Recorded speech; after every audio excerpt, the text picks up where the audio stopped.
Está no ar, no Divã do Gicovati. Como sempre, na abertura eu gosto de fazer algumas considerações e hoje queria falar um pouquinho sobre a questão da cooperação versus competição. Esse é um tema que, em geral, preocupa muito as pessoas nos ambientes de trabalho. Mas, na verdade, o clima de competição existe também com frequência em outros contextos. Por exemplo, na própria família, onde o ideal seria sempre que as pessoas tivessem um ambiente de cooperação. A cooperação ocorre com regularidade mesmo em torno de tragédias, principalmente as tragédias naturais, enchentes, incêndios, coisas catastróficas realmente produzidas por terremotos, tsunamis e coisas deste tipo. Aí as pessoas se unem, se agregam em torno deste ideal comum de cooperar, de ajudar, e este clima de aconchego que surge em torno da cooperação, onde todo mundo se sente integrado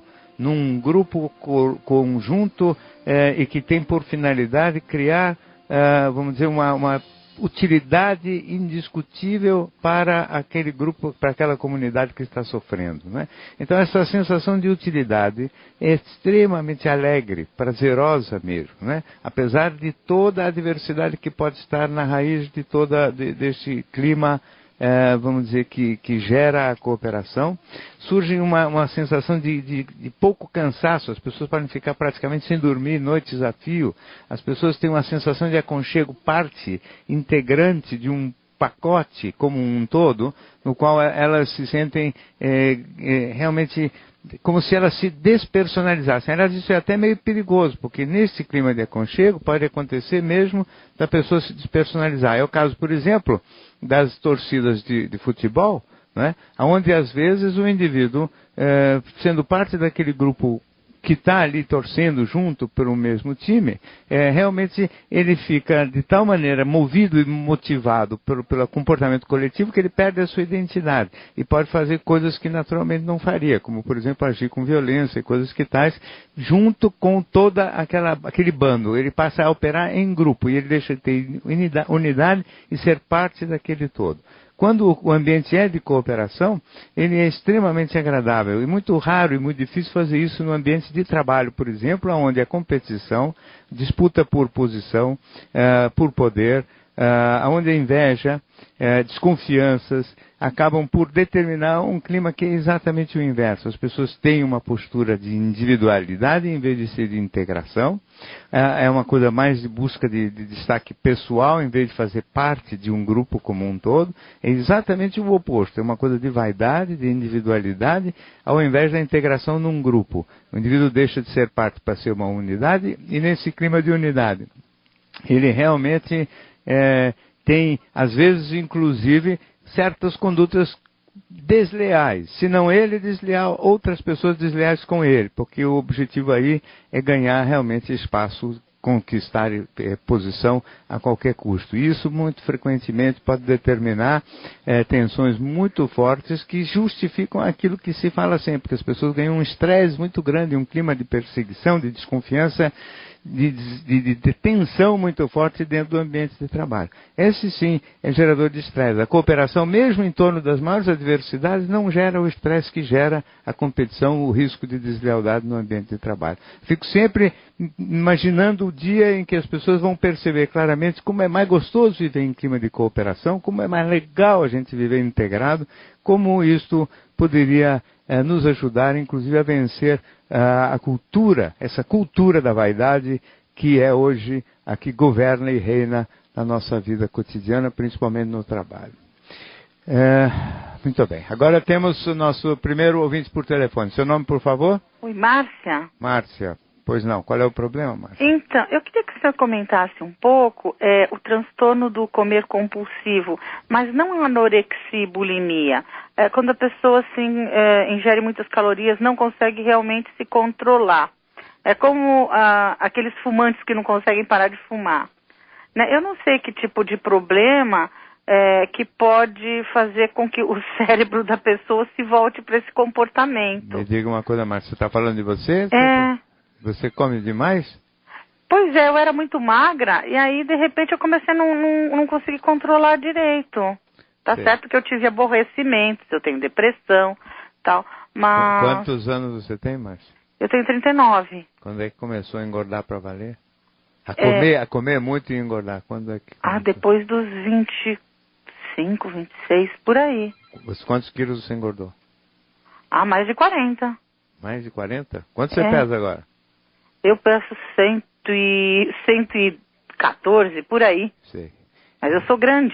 Mesmo assim? Tenho quase 1,80 m, mas mesmo assim está bastante, né? Estou sofrendo. Sim. Inclusive até li seu livro, Deixar de Ser Gordo. E não adiantou nada. Eu acho que quando a coisa é mais profunda, né, quando o problema é mais cabeludo ainda, é mais difícil, né?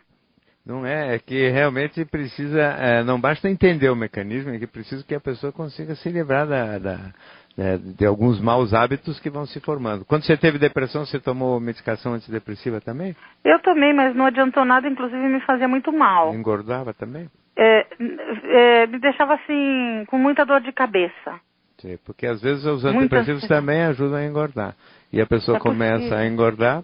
A própria depressão também tende a provocar uma mudança no apetite, ou para mais ou para menos. A depressão mais leve costuma aumentar o apetite, como se ficasse um buraco na boca do estômago, que a pessoa fica tendo a sensação permanente de fome, não é? E aí tenta suprir este buraco, essa sensação de incompletude, através da comida.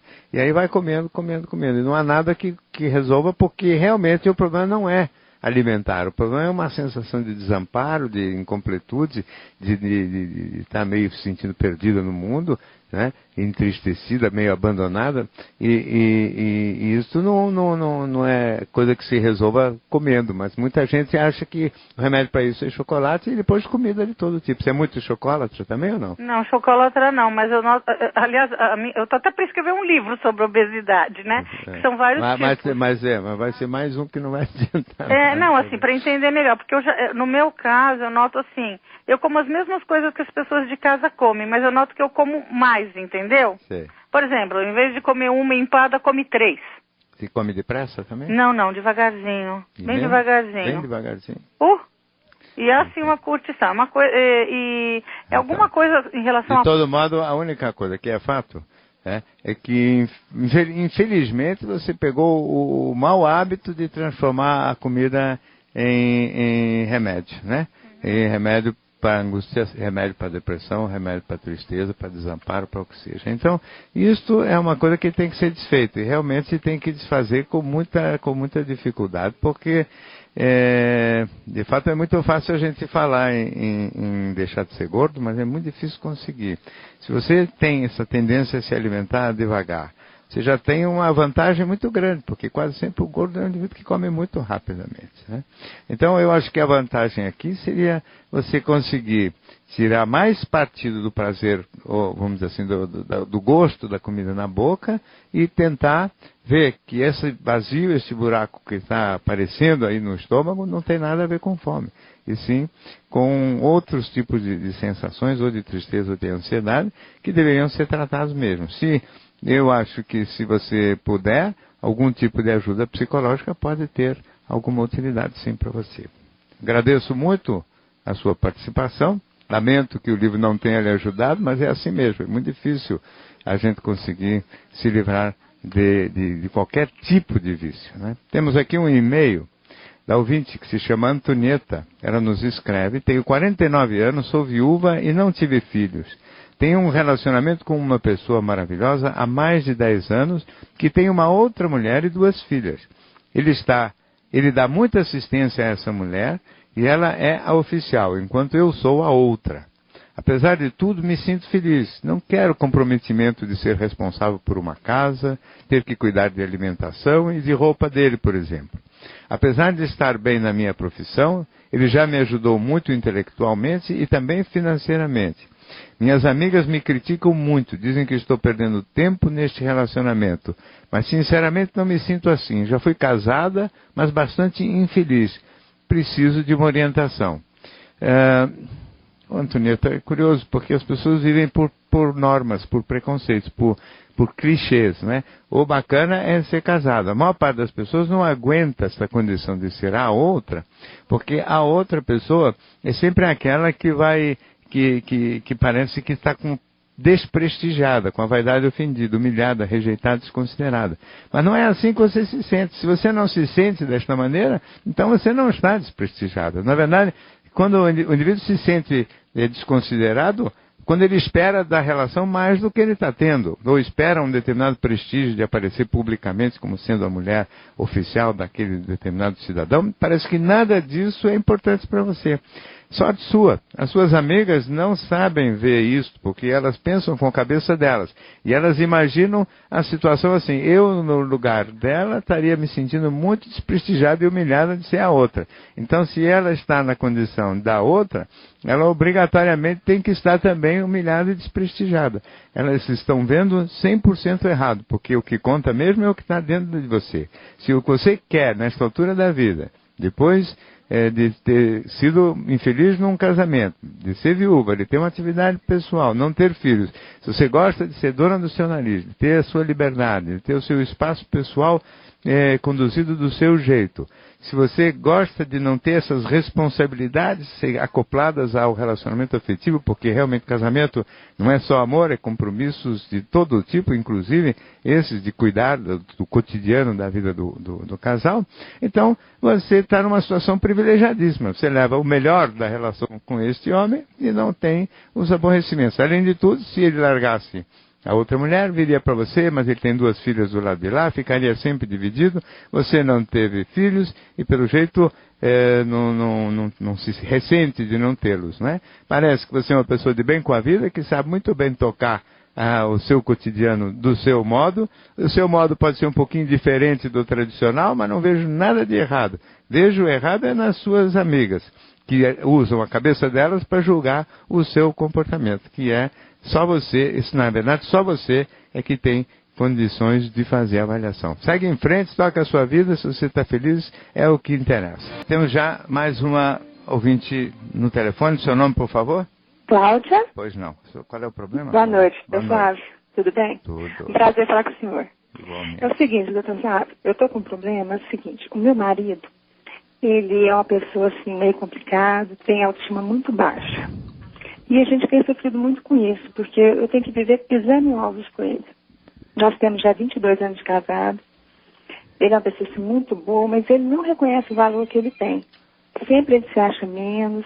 E tudo que eu consigo de sucesso na minha vida profissional como pessoal, parece que eu pioro a situação dele.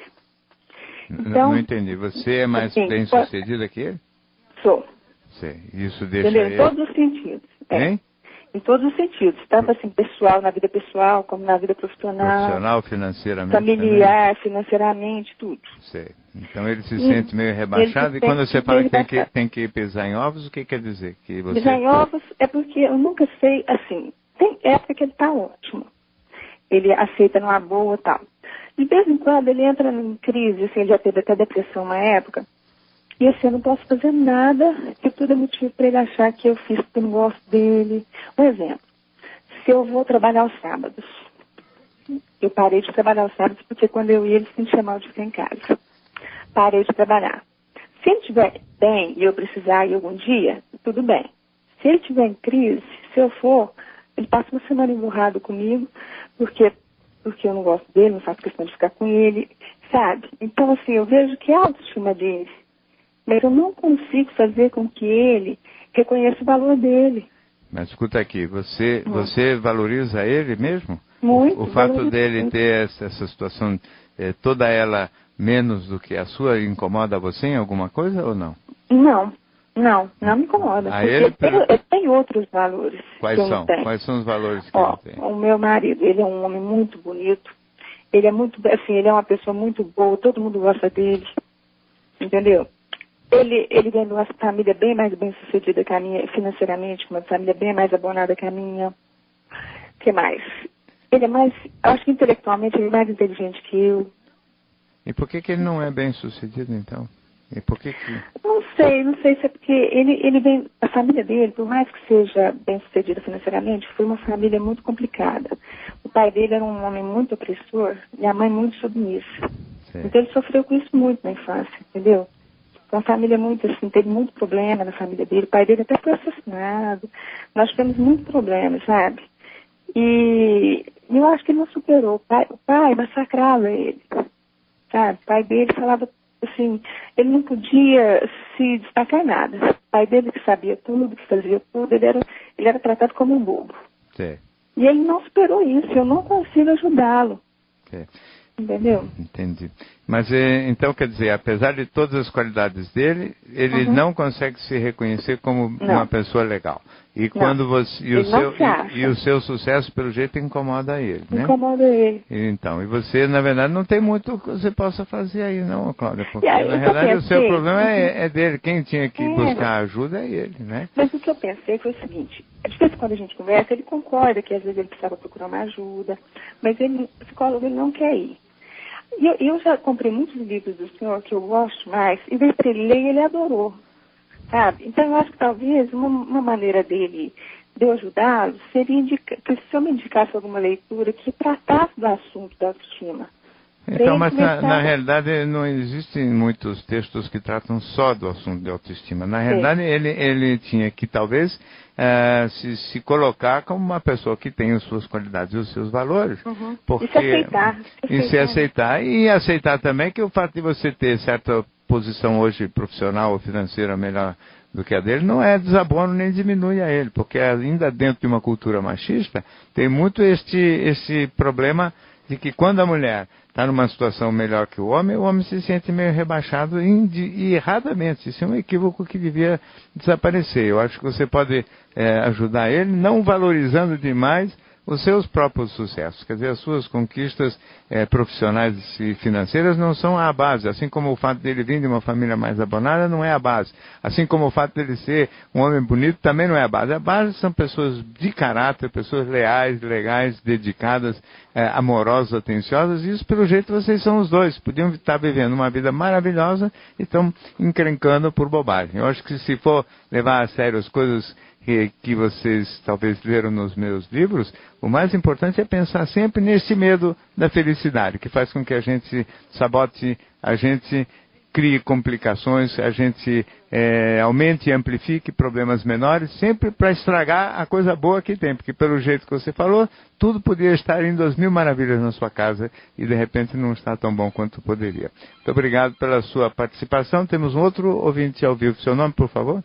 Meu nome é Carlos. Carlos, então, qual é o problema? É o seguinte, doutor Gicovati. De onde você fala, Carlos? São Paulo, capital. Pois não. Eu tenho um relacionamento há 13 anos com uma pessoa do mesmo sexo, um relacionamento homossexual. Há uns 5 anos nós abrimos uma empresa juntos, uma empresa de contabilidade, e aí nós começamos a ter uma convivência diária intensa. Ou seja, 8 horas ou 10 horas por dia no escritório, mas a convivência em casa. E de uns tempos para cá o escritório começou a ir mal, e aí nosso relacionamento tem degringolado junto com a falta do dinheiro e todo esse relacionamento tão intenso que está acontecendo, né? Sim. Então, hoje o que nos une é um ideal de salvar um negócio que a gente crê ainda que vai dar certo. Dividimos o mesmo teto, mas eu já sei que hoje ele vive um outro relacionamento e eu não consigo sair desse emaranhado. Me sinto cada vez mais solitário, mais infeliz. É o oposto daquele outro caso que o senhor disse. Ser o oficial está sendo mais complicado do que ser o outro. Mas é verdade, porque, na verdade, ser o oficial sabendo que existe o outro e sabendo que a relação, na verdade, já está assim desgastada, é muito complicado mesmo, né? Eu fico triste com o que eu ouço, Carlos, porque eu vejo com dificuldade como é que isso vai se resolver bem, não é? Se vocês conseguirem salvar o negócio, eu acho que é o máximo que vai dar para salvar, porque a relação, pelo jeito, né, afetiva mesmo, parece que já foi, né? Hoje, na verdade, o que nos mantém unidos é muita coisa do dinheiro, né? Do dinheiro e do dia a dia do trabalho mesmo, né? A tentativa de unir força para isso. O fato de saber que ele tem outra história afetiva, está te atrapalhando também profissionalmente? Muito. Muito, né? Emocionalmente, emocionalmente. Então, precisa ver se não é o caso de deixar de ser o oficial e ficar fora dessa relação de uma vez, até como variável que permita talvez mais motivação e energia para salvar o negócio, né? É a única coisa que eu poderia lhe dizer. O que me incomoda, essa possibilidade para mim também parece ser o caminho mais lógico, mas o que me incomoda é que seria eu que teria que deixar a casa, entendeu? Então, Sei. Um patrimônio construído juntos e teria que ser, entre aspas, abandonado, né? Não é um momento de dividir, é um momento de somar.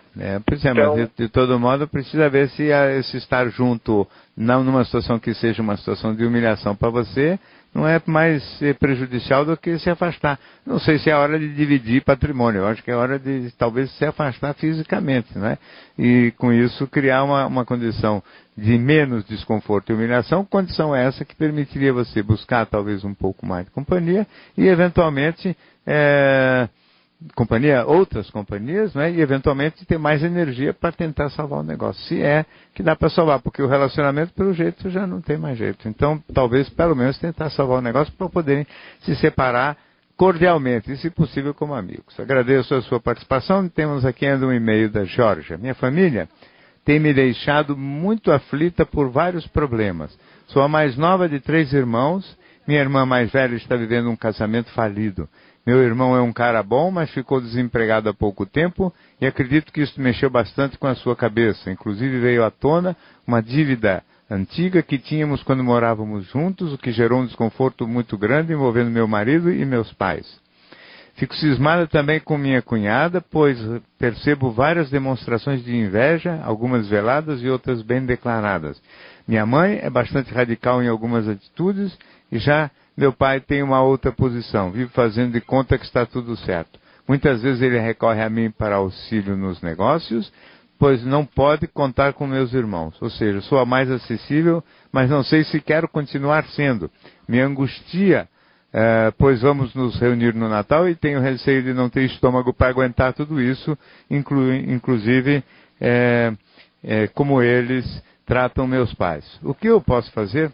Olha, Jorge, nesta época do Natal, muito pouco, porque infelizmente é da tradição e hábito que as pessoas então se reúnam nesse período do ano. Mas, de fato, esse contexto familiar mostra exatamente o oposto daquele clima cooperativo que eu falei na abertura e que talvez fosse realmente o sonho familiar de todos nós, né? Um ambiente de aconchego, um ambiente de cordialidade, um ambiente onde a inveja e a competição não estivesse presente da maneira mais forte, como infelizmente acontece não só na sua casa, como em tantas outras casas. Eu fico triste e lamento, porque o Natal, que também deveria ser uma festa religiosa e de integração e de aconchego familiar, muitas vezes é um ambiente realmente de briga, de tensão, de desconforto e de todo mundo fazendo caras e bocas, fingindo alguma cordialidade que não está existindo. Quem sabe passa logo e você consegue o estômago necessário para suportar essa fachada de que está tudo bem. Temos agora justamente uma dessas consultas gravadas durante a semana. Olá, doutor Escovati. Eu sou Carlos, tenho 41 anos, sou um comerciante e eu tenho um problema, né? Toda vez que eu tenho relação com a minha esposa e na hora da penetração eu ejaculo muito rápido, questão de 2, 3 segundos. Mas quando a gente está na parte oral, eu consigo segurar bastante tempo, questão de uns 5 minutos. Mas na penetração, infelizmente, é muito rápido. Eu já procurei vários médicos e não consegui resolver meu problema. Eu queria uma orientação, alguma coisa que você pode me orientar e me ajudar. Muito obrigado. Boa noite. Então, Carlos, na realidade, há uma coisa que chama a atenção na história que você conta, que é o fato de que durante o sexo oral você tem um controle sobre a situação muito maior do que na hora da penetração. Isso não depende exclusivamente do grau de estimulação, vamos dizer assim, da região do pênis, porque a estimulação, as sensações eróticas são de qualidade igual nos dois casos, não é? Então, na verdade, o que às vezes acontece é a presença de um elemento de ansiedade associado à ideia da penetração. Isto, evidentemente, associado ao fato de que provavelmente você é uma pessoa com tendência a ejacular talvez mais rapidamente do que a média das pessoas, porque Algumas pessoas ejaculam muito rapidamente, outras têm outra velocidade natural. E, evidentemente, todo mundo pode aprender a ter um controle sobre a ejaculação. Para poder aprender a ter controle e ter um certo domínio sobre esse processo, que é quase espontâneo, esse controle é parecido com aquilo que uma criança pequenininha aprende, por exemplo, a controlar a urina na cama à noite, né? E consegue não... Uma criança... Existe todo um malabarismo físico para que uma criança consiga parar de urinar na cama à noite. Quer dizer, ela tem que haver toda uma movimentação diferente do sistema sanguíneo, passagem pelos rins, tipo de filtração, o diabo, e tudo isso acontece espontaneamente, exclusivamente com o intuito de querer agradar a mãe e, obviamente, adequar-se ao padrão cultural que a gente vive, que pede que a criança não faça xixi na cama durante a noite. Então, se isso é possível também aprender a controlar a ejaculação. O que acontece é que é preciso tranquilidade. E quando o indivíduo já vem de experiências negativas para trás, ele não tem essa tranquilidade. E não tendo a tranquilidade, ele naturalmente ele fica mais ansioso, mais rapidamente ainda ejacula. Hoje, a tendência de todo mundo, dos médicos que têm experiência maior com isso, é usar algum tipo de medicação que naturalmente retarde a ejaculação. É o caso dos antidepressivos todos, não é? Então eu sugiro que você consulte o seu médico clínico e peça para ele fazer algum tipo de medicação antidepressiva, em particular a fluoxetina, porque com a dose pequena da fluoxetina, tipo 20 mg por dia, você tem naturalmente um retardo da ejaculação. E aí você ficando mais calmo e mais autoconfiante, talvez aprenda a gerenciar e a controlar melhor isso, e ganhando com isso um avanço de qualidade da sua tranquilidade e também na sua competência sexual, que possa ser de grande satisfação para você, né? Muito obrigado pela sua participação, Carlos. E agora mais um ouvinte por telefone. Caiu a linha. Então, caiu a linha, nós vamos aproveitar o momento para ler aqui um e-mail que é o da Ariel. Ariel nos escreve o seguinte: tive uma relação com um homem durante 5 anos. Só agora descubro o quanto fui vítima de um perverso narcisista. Consegui sair do domínio emocional dele, relacionando-me com outra pessoa. Não sofro mais e não tenho dúvidas sobre a patologia dele. Também descobri que ele é assim no âmbito profissional. Sou extremamente doadora e por isso estou escrevendo para entender melhor o que se passou e o que se passa. Nós nos separamos, mas acabei voltando. Tamanho foi o apelo emocional que ele fez, com promessas de mudar, me pedindo perdão. Um detalhe: ele sabe do meu envolvimento e da paixão com outro homem. Será que consegui transformá-lo em uma pessoa melhor? Pois tenho carinho e ternura por ele. Quero deixá-lo novamente, mas não quero prejudicá-lo, apesar de tudo o que passei. Então, Ariel, deixa eu lhe dizer o seguinte: esse tipo que você chama aí de perverso narcisista, na verdade é uma pessoa bem egoísta, né? Uma pessoa que cuida do seu, que é agressivo, dominador, não tem nenhum pudor, não tem sentimentos de culpa e, portanto, não tem boa competência para lidar com frustração também, e não tem nenhum limite em termos do que fazer para obter os seus próprios, chegar a atingir os seus próprios objetivos e obter tudo aquilo que quer para si mesmo, né? Você é extremamente doador. Aliás, eu gostaria de dizer a você que isso também não é nada de muito boa qualidade. Quer dizer, todo generoso é um indivíduo que produz e fabrica o egoísmo do egoísta, né? E se não fabrica, perpetua, não é? Alimentando o egoísmo. Então, a dedicação excessiva sua é um grave erro seu, né? Principalmente a alguém que não retribui, quer dizer, ele recebe e você dá. É um egoísta se unindo ao generoso, e o generoso ingenuamente achando que através da dedicação ao egoísta, o egoísta vai deixar de ser egoísta. O que acontece é exatamente o inverso: o egoísta vai ficando cada vez mais egoísta. Então, você não tinha que ter voltado, porque se você já percebeu qual é a mecânica dele, ele não te interessa mais. Você está envolvido com outra pessoa, o fato dele vir com esse apelo emocional, promessa de mudar, pedido de perdão, chorar, ajoelhar, nada disso é convincente. Esse tipo de pessoa, ou tipo egoísta que cuida só do seu, faz qualquer tipo de negócio para atingir os seus objetivos. Ele faz o dramalhão que tiver que fazer para te comover, para te pegar de volta. Depois que te pegar de volta, volta a te tratar mal do mesmo jeito que antes. Então, acho que você está perdendo bastante tempo, devia estar curtindo o seu novo envolvimento e deixando isso tudo para trás. Também esse negócio de não ficar muito preocupado em não prejudicá-lo, eu acho que você também aí está outra vez portadora de uma generosidade equivocada. Porque, na realidade, você prejudica ele sendo boa demais para ele. Porque toda pessoa boa e generosa reforça o egoísmo do egoísta na relação íntima. Então, a generosidade na relação íntima é um defeito tão grande quanto o egoísmo, só que de cabeça para baixo. Um dá mais do que recebe, que é o generoso, e o outro recebe mais do que dá, que é o egoísta. Então, toma cuidado com o seu comportamento. Essa história, você pode cair fora a hora que quiser, ele não vai morrer de jeito nenhum. Entre mortos e feridos, sempre se salvam todos. Temos agora mais um ouvinte por telefone. Seu nome, por favor? Meu nome é João. É o quê? João. João. Diga, Isso. João. Doutor Flávio, eu admito que até tenho uma resposta para a minha pergunta, mas eu preciso ouvir de uma pessoa da sua competência, né, e profissional da área, só um endosso. É assim, eu sou casado, minha esposa não tem emprego, eu sou o único esteio da família, né, e ela é uma pessoa que não sabe lidar com orçamento, com dinheiro. Isso já tem se perpetuado durante vários anos.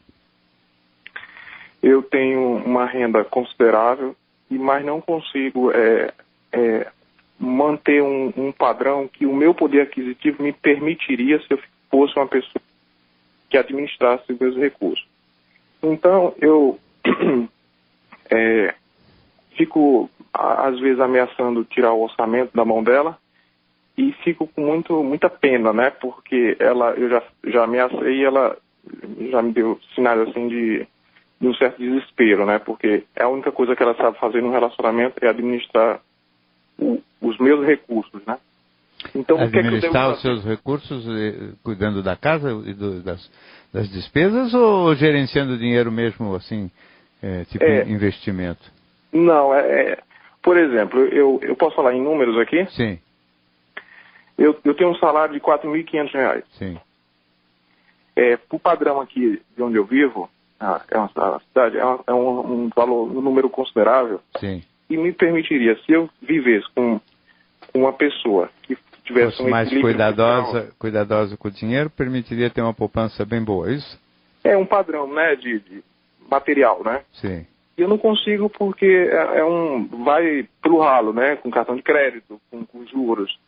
E ela mente, né? Eu fico perguntando para onde vai o dinheiro e eu não consigo. Ela não consegue me convencer. João, me diga uma coisa. Você está casado há quanto tempo? 8 anos. Desde o começo foi assim? Desde o começo. Tem filho, João? Não. Sim. E isso prejudica os seus sentimentos por ela? Olha, eu consigo separar, mas sempre a parte financeira, doutor Flávio, ela contribui para um desgaste, né? Porque o único é a pessoa que trabalha. O orçamento é todo entregue na mão dela. E eu sei que ela não gasta com ninguém, mas só que gasta mal, né? E é uma coisa que... E você não acha melhor você retomar, pegar de volta esse orçamento, não? Mesmo que sendo... quer dizer, cuidar pessoalmente desse dinheiro? É como eu disse para o senhor, eu já ameacei, mas ela sempre... Não, mas não tem que ameaçar. Essas coisas a gente não ameaça, a gente faz. Né? Se ela não sabe... nunca, ameaçar é a coisa que não se deve fazer nunca, não é com ninguém. Ou a gente fica quieto, né? Aguenta o tranco quieto, ou então a gente toma as providências. A providência é o seguinte, se você acha que está sendo mal gerido o dinheiro por ela, você assume essa gestão.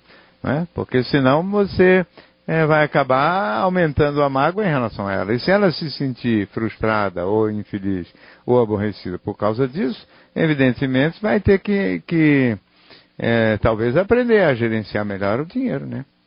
Porque, mas isso é a minha ideia. O que você tinha ideia na cabeça que você falou que só queria o endosso meu aí? Pois é, porque o que o senhor está dizendo é o óbvio, né? Que qualquer homem faria, né?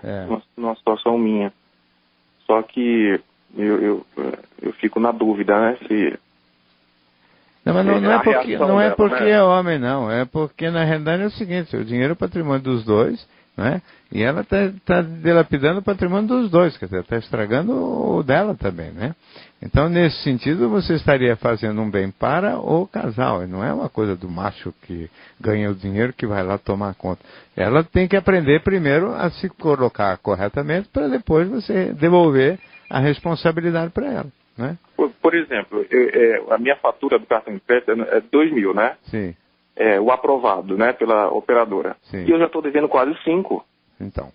Quer dizer, eu descobri, quer dizer... Não, mas a tendência para mentir é assim mesmo. Quer dizer, quando a pessoa não sabe fazer uma determinada coisa, ela acaba tirando, vamos dizer, mentindo para poupar a si mesma do tipo de crítica ou adiar pelo menos a bronca que vai levar, né?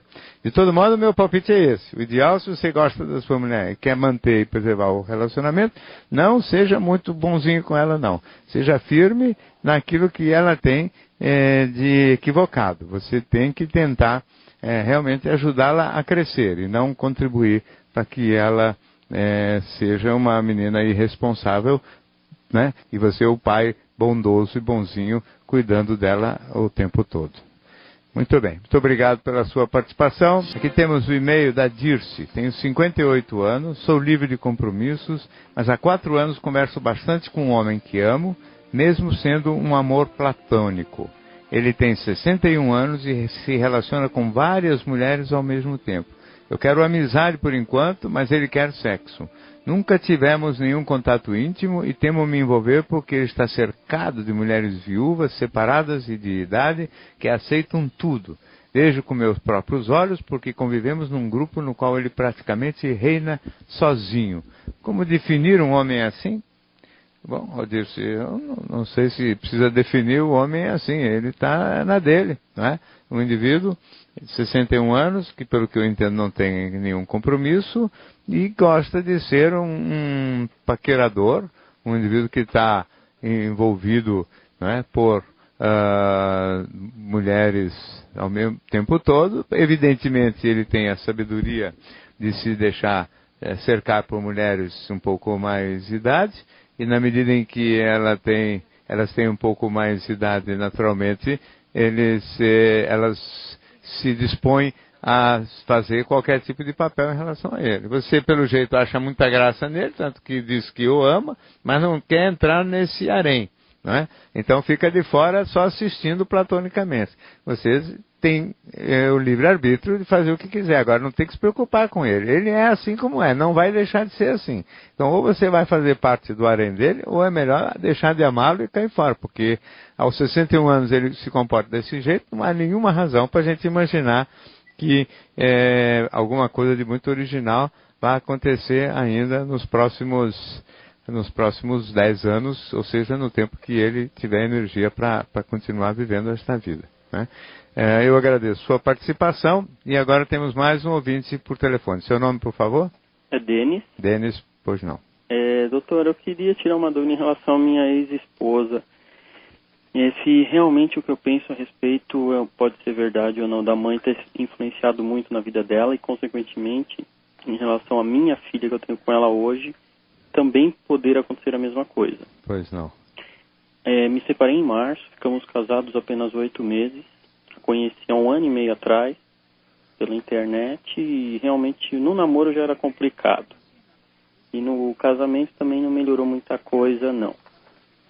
E nos separamos, mas ela hoje, por exemplo, tenta evitar eu de ver minha filha, só a vejo a cada 15 dias. Não entendi, vocês ficaram juntos quanto tempo? No total deu 2 anos e meio, casados 8 meses. E a filha tem quanto? 1 ano. 1 ano. Eu não comentei da minha filha, desculpa. Sim. E ela é filha única, né, ela teve os problemas com a mãe. A mãe é muito controladora do meu ponto de vista. Quando nós namorávamos, a mãe dela ligava no celular dela preocupada com ela, porque que ela não ia embora logo, não sei o que. Eu sentia nesse momento que a mulher não gostava de mim, mas ela falava que não, que a mãe dela gostava de mim, etc e tal.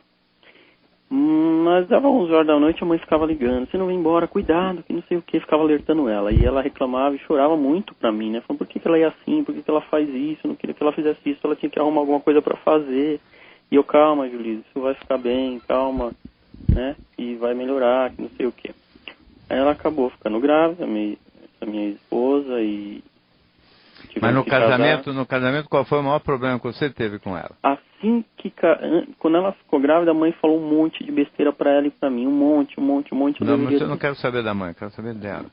Ela ficou muito controladora também, em cima de mim, ficava cobrando coisas que não cobrava durante o namoro, mudou o jeitão de ser comigo, antes era uma pessoa muito dependente, digamos assim, do namoro. Durante o casamento ela ficou mandona demais. Hoje ela já se acha arrogante demais, pode tudo, porque não quer deixar eu ver minha filha, enfim. Sim. Mas ela acabou ficando mais parecida com a mãe? Eu penso que sim. Não, quem? A sua esposa. Sim. A sua filha ainda não dá para saber, né? Mas ela, assim, eu penso que ela ficou muito dependente da mãe. A mãe teve uma influência muito grande sobre ela. Ela não conheceu o pai dela também. Tem mais essa história, né? Mas eu não entendi. Ela não deixa você visitar a menina com que argumento? Dizendo que eu me tornei uma pessoa pão dura, que eu não dei valor para ela, que eu não dei valor para a filha, que eu fui ignorante, que eu... Enfim, essas coisas que não são verdadeiras, que eu sei de tudo que eu fiz por ela, no momento da gravidez, no momento do casamento, e ela hoje não dá o devido valor. Sei. E eu tô, assim, muito chateado. Eu torço muito para que ela seja feliz, porque realmente nós não éramos para vivermos juntos, assim. Eu acho que é uma coisa que eu vou dizer que é bem... Isso eu entendo, mas essa coisa dela sabotar a sua relação com a menina é uma coisa de caráter duvidoso, né? Quer dizer, não é coisa de pessoa legal, né? Uhum. Porque a criança não tem nada com isso. Não tem nada a ver com isso. E botar a criança no meio da jogada é sempre uma coisa muito incorreta. A gente passeava no shopping juntos, ela falava, eu quero uma, que não sei o que, ela bem, assim, um jeito bem mimada, então. bem de... Falava, me dá uma, que não sei o que, etc e tal, né? Então. Aí depois se transformar nessa pessoa que se transformou, assim, eu fico muito chateado com isso. E gostaria de saber, eu acho que a mãe dela teve muita influência até hoje. Pode ser que sim, Denis, mas na verdade, quando ela aceita a influência da mãe, ela passa a ser responsável pelas suas ações, porque também não pode, de repente, depois de adulto, a pessoa continuar sendo... vamos dizer, inocentada porque tem uma mãe que por trás está criando os problemas, não é?